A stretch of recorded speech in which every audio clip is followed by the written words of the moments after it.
সকাল থেকে বৃষ্টি পড়ছে।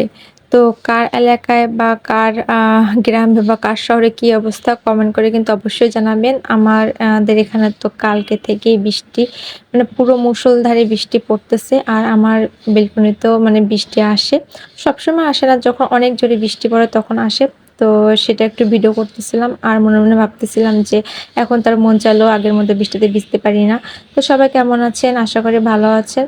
তো আজকে আমি একটু চিড়া দিয়ে নাস্তা বানিয়েছি, তো সেটাই আমি শেয়ার করব।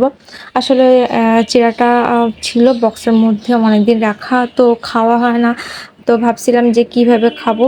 তো হঠাৎ করে মাথায় আসলো যে যেহেতু নুডলসের মতো করেই তো রান্না করা যায়, দেখি কেমন লাগে। তো সেটা একটু চেষ্টা করেছিলাম। আগে কখনো কিন্তু এভাবে আমি ট্রাই করি নাই। তো এখানে আমি পেঁয়াজ কেটে নিয়েছিলাম, বড় সাইজের একটা পেঁয়াজ, আর সাথে ছিল কাঁচামরিচ আর ধনিয়া পাতা। আর একটা ডিমও দিয়েছিলাম। তো পেঁয়াজটা কিন্তু আমি একটু বেশি পরিমাণে রেখেছিলাম।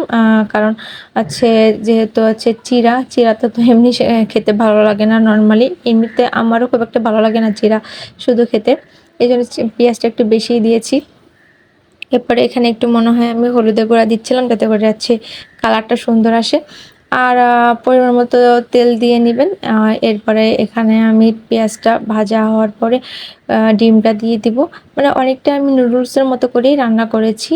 আর মনে, মনে ভাবতেছিলাম যে কেমন খেতে হবে? দেখি না, যেহেতু আগে কখনো তো ট্রাই করি নাই। তো খেতে কেমন হয়েছে সেটা আমি ভিডিও শেষে বলে দিব। তো এখানে যে ডিমটা আমি সুন্দর করে এবার ভেঙে নিচ্ছিলাম পেঁয়াজের সাথে।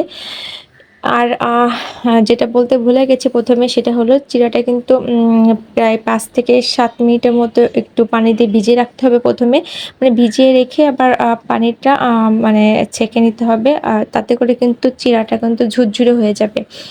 আর চিড়াটা যদি শুকনা দেয়া হয় এর মধ্যে, তাহলে কিন্তু হচ্ছে মানে হবে না।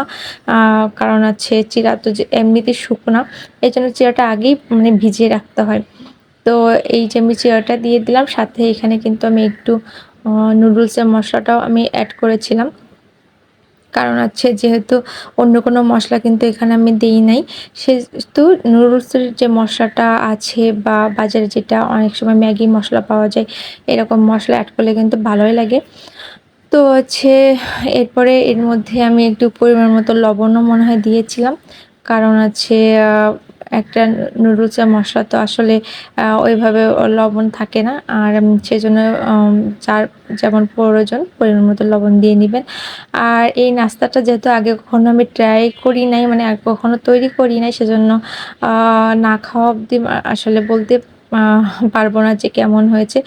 তো আসলে যেহেতু বাসায় আমরা ৩ জন বলতে আমি, আমার হাসব্যান্ড আর আমার ছোট বেবি। তো আমার ছোট বেবি তো খায় না এগুলা। আমি আর আমার হাসব্যান্ড খেয়েছিলাম। তো নাস্তাটা আসলে ভালোই লেগেছিল, খারাপ লাগেনি। মানে মজাই লেগেছে। আমার কাছে তো ভালোই লেগেছে। আপনারা বাসায় ট্রাই করতে পারেন। আর হচ্ছে ট্রাই করে জানাবেন কেমন লাগবে। আর অবশ্যই ভিডিওটা সম্পূর্ণ দেখে কমেন্ট করে জানাবেন যে ভিডিওটা কেমন লাগলো। তো সবাইকে ধন্যবাদ। ভালো থাকবেন।